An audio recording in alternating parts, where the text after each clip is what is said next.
start with learning objective 1 for Alexander Hamilton. So in this particular lecture, we're going to look at the trickle-down theory and show how it related to either Hamilton's report on public credit and the national banking system. So this is basically an introduction, and then we'll get into the details of his reports on public credit and the national banking system. So the first thing we want to understand about Hamilton's rise to power within the second federal government is the major problem facing the first federal government under the Articles of Confederation, was how to deal with the financial chaos created by the American Revolution. States had huge war debts. There was runaway inflation. Almost all areas of the economy looked dismal throughout the 1780s. So economic hard times were the first major factor in creating a sense of crisis that would later produce the strong central government under the new Constitution. So people really do fail to realize how close the early republic came to absolutely failing. And a lot of historians give credit to Alexander Hamilton for saving the early republic and pushing for a strong central government. And we'll talk about that in just a little bit. So in 1789, George Washington is going to choose Alexander Hamilton as the first Secretary of Treasury. He knew Hamilton going back to the Revolutionary War and was immediately impressed with Hamilton. And he is a fascinating character, Hamilton. He was born in the West Indies to a single mother, so he was a bastard. Not a good thing to be in these days. It really precluded a lot of opportunities. She was a shopkeeper, small business owner, so he learned how to be fiscally responsible as any successful or sustaining small business owner needs to be. And then he became an apprentice for a large mercantile firm. And so out of these modest origins, it's very fascinating to see how he rises to power to create the modern capitalist economy for the early United States. So the other thing to understand about Hamilton is he greatly admired the Great Britain and how successful they were, particularly their economic model. So Hamilton's government policies were based on Great Britain's banking system. And basically Hamilton's government policies supported the wealthy because his view of human nature made him afraid of total democracy.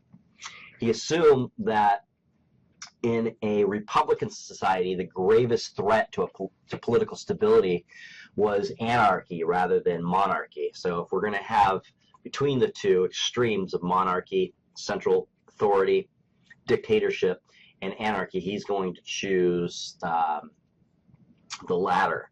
So he felt the common people lacked the ability to discern wisdom and to govern altogether.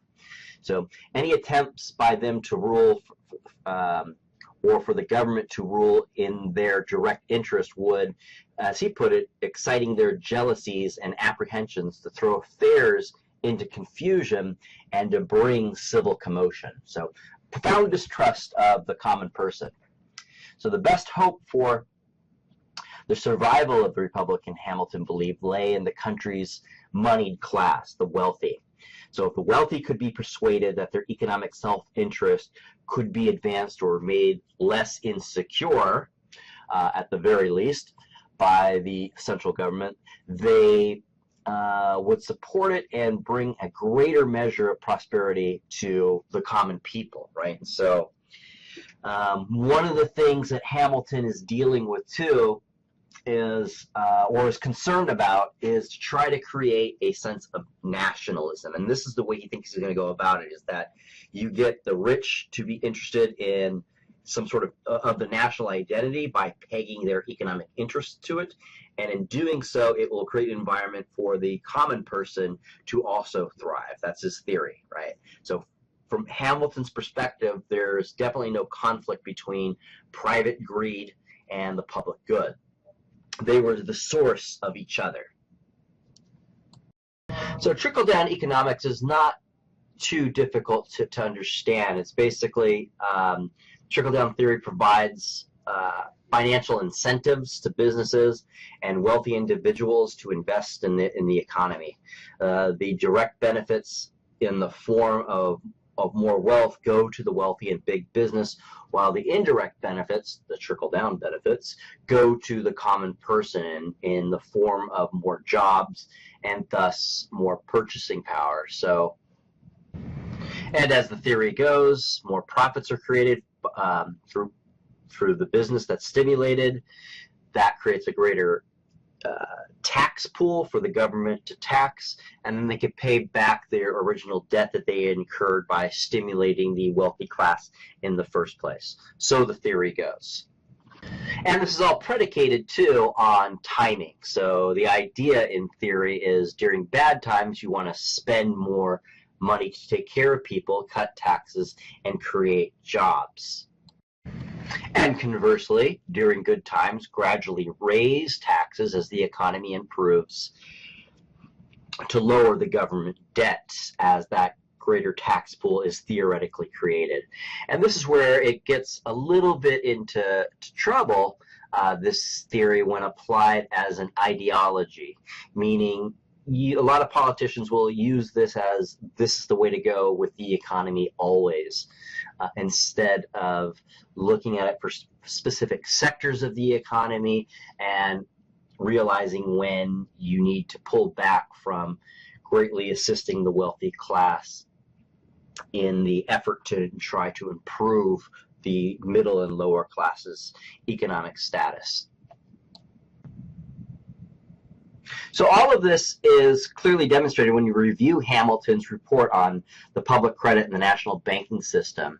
Hamilton, this is really important, Hamilton justified both reports by the doctrine of what's called implied powers, or sometimes referred to as the necessary and proper clause, which is found under Article 1, Section 8, Paragraph 18, which states that to make all laws which shall be necessary and proper for carrying into execution the foregoing powers and all other powers vested by the Constitution and government of the United States or in any department of officer thereof. It's also known as the elastic clause, because it basically says that the Constitution is elastic. It stretches.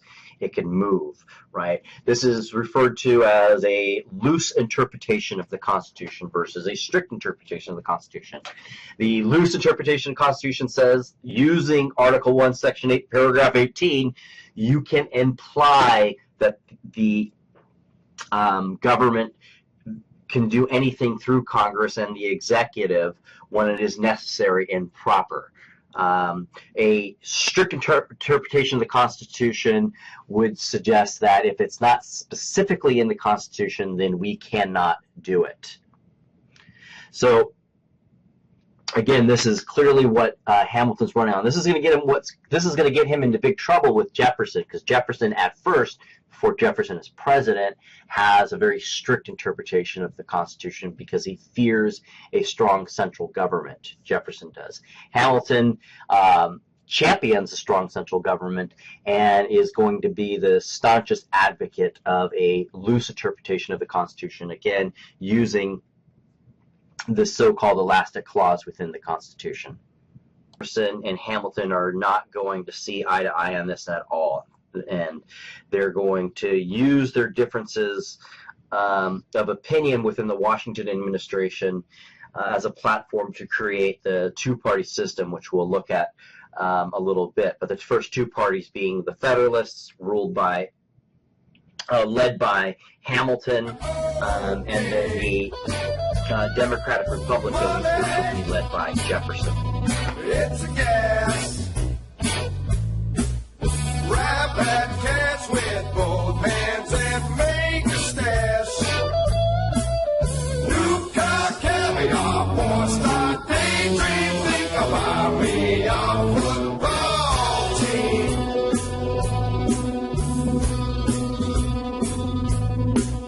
Money, get back. I'm all right, Jack. Keep your hands off of my